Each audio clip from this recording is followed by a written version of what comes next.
Well, the problem at the moment is there isn't very much private sector funding for ecosystem restoration. Last year, private sector spent nearly $900 billion on carbon. Most of that was the compliance market, most of it was in Europe, but it was all private sector. But the equivalent spend on wildlife was about 18 billion.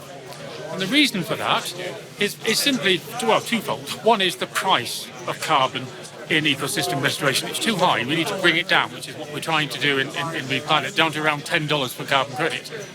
But the other reason is you can't quantify biodiversity change at the moment. And if you can't quantify a unit of biodiversity change, you're not going to get companies investing a lot of money until they can see what the effects of that money is in terms of improving biodiversity. And so what we needed to do was to develop a biodiversity credit, which is now being done.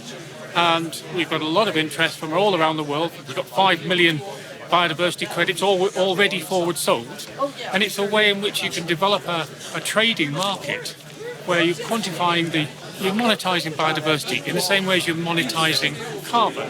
And putting them together allows you to then really fund ecosystem restoration. 60% of the funding that comes from the issuance price of the credits goes to local stakeholders, owners, managers, users of the site.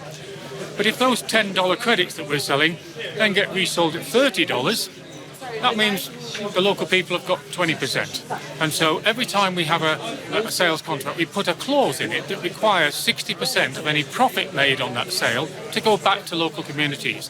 And that's climate justice. It means that the communities are getting their fair share, and if the price goes up, they get that benefit.